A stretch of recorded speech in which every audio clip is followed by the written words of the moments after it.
नमस्कार मंडळी. तर बघू शकता तुम्ही आपली पोपटी किती छान झालेली आहे आणि किती मस्त दिसत आहे. तर याची रेसिपी मी तुमच्यासोबत शेअर करते. तर इथे आम्ही घेतलेले आहेत वालाच्या शेंगा, मटारच्या शेंगा, मके, बटाटे आणि यांना आता आम्ही मीठ मसाला मिक्स करून लावून घेतो. एकदम व्यवस्थित असा मिक्स करून घ्यायचा. आमच्या आग्रे भाषेत कालवून घेतो असे बोलतो आम्ही.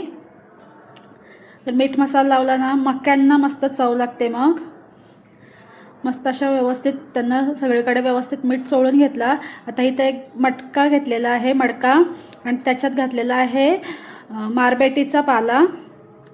पूर्ण मडक्याच्या चारी बाजूने लावून घ्यायचा आणि जे आपण शेंगा मक्के ज्यांना आपण मीठ मसाला लावून घेतला होता ना ते आता त्याच्यात घालून घ्यायचे आणि अर्धे घालून झाले ना का त्याच्यात मीठ टाकायचा आणि परत आपले राहिलेले मक्के वगैरे जे काही शेंगा वगैरे आहेत त्या घालायच्या.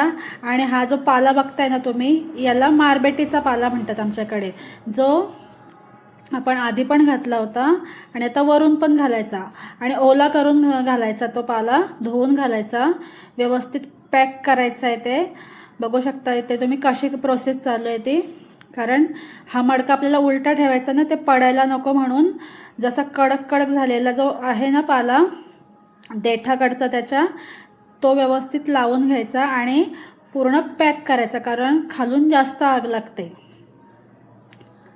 व्यवस्थित पॅक करून झाल्यानंतर त्याला आता आपण उलटा ठेवणार आहोत. बघा आता अशा प्रकारे उलटा ठेवला आहे आणि इकडे आता फाटी लावून घेतलेत. छोटे छोटे लाकडं, आमच्याकडे फाटी म्हणतात. पनवेल भागातली स्पेशल रेसिपी आहे ही, आगरी स्पेशल रेसिपी. तर अशी सगळीकडून फाटी लावून घ्यायची, चारी बाजूनी उभी पण लावायची आणि त्याच्यानंतर आता आपण पेंडा लावणार आहोत. बघा आता आम्ही कसे लावतोय ते लाकडं. उभी उभी करून ठेवायची लाकडं आणि व्यवस्थित राहिले पाहिजेत, ते पडायला नाही पाहिजेत ह्या हिशोबाने. आणि त्यांना जाळण्यासाठी आपण भाताचा जो पेंडा असतो ना तो लावायचा, म्हणजे त्याच्याने व्यवस्थित आग लागते. आता ही पोपटी शिजायला ना जवळजवळ 1 तास तरी लागतो, कारण याच्यात पाणी वगैरे काय नसतं ना. तर बघा आता इकडे आम्ही आग लावायला घेतलेली आहे, म्हणजे पेटवायला घेतलेले आहे. पेंड्याने कसं लवकर लवकर पेटते.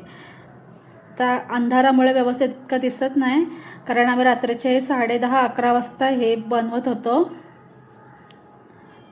आता सगळीकडून पेंढा जाळला ना की सतत अशी आग चालूच पाहिजे त्याला.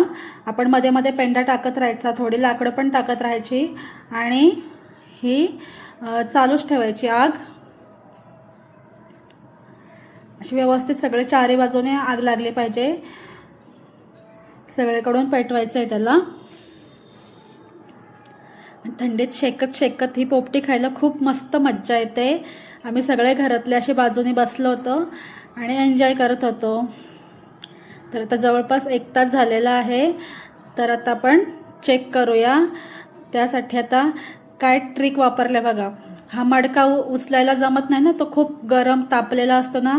तर हातात चप्पल घातली आणि मडका उचललेला आहे. तर आता आपण चेक करून बघूया शेंगा शिजल्यात का नाही. तर त्याकरता आता आधी आपण जो पाला घातला होता ना, मला वाटतं बिरमुंडीचा पण बोलतात त्याला पाला, पण आमच्या भागात पनवेल भागात तरी मारबेटीच बोलतात. हा पाला आपण पडल्यावर वगैरे पण जखमेवर लावतात. लहानपणी आम्ही पडलो वगैरे शेतावर वगैरे काही खरचटला की लावायचो. तर आता चिमट्याने तो पाला आपण काढून घेणार आहोत. पालाच आपला किती मस्त मऊ झाला आहे, याच्यावरून समजते की आपली पोपटी तयार आहे म्हणून. तर एक शेंग चेक करून बघूया. हातावर घेऊन चेक करून बघितली, खाऊन पण बघितली.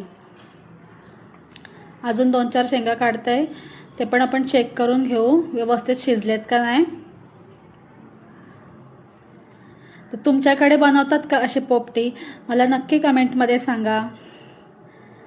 हे बघा आता तुम्हाला परत दाखवते मी, व्यवस्थित दाबून दाखवते. बघा कसा वालाचे दाणे जे आहेत, हे पावटा नाही आहे का, हे गावठी वाल आहेत. याला गावठी वालाच्या शेंगा लागतात. याचे दाणे बघा जरा टपोरे टपोरे असतात. पावट्याची ना साल जाड असते. वाल आणि पावट्यामध्ये फरक असतो. तर आता मी मडका घेऊन घरात आलोय आणि एक पेपर अंथरलाय, कारण मडका वगैरे तो काळा असतो ना, लादी खराब नको व्हायला म्हणून.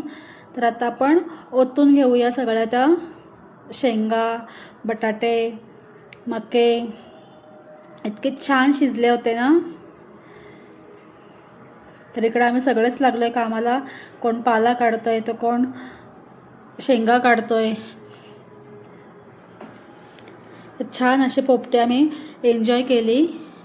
तर तुम्हाला कशी वाटली ही रेसिपी मला नक्की सांगा. आणि या सर्वांनी पोपटी खायला. तुमच्याकडे करतात का अशी पोपटी, नक्की सांगा. आणि तुम्हाला जर ही रेसिपी आवडली असेल तर माझ्या चॅनेलला नक्की सबस्क्राईब करा.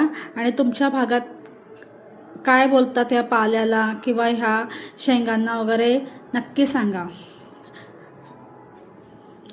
कमेंट बॉक्समध्ये मला कळवा की तुम्हाला कशी वाटली ही रेसिपी. तर आम्ही सगळ्या शेंगा आता काढून घेतोय. पूर्ण मडका उलटा करायचा, हलवून हलवून पाडायचा. आणि अशी छान अशी आपली पोपटी तयार आहे.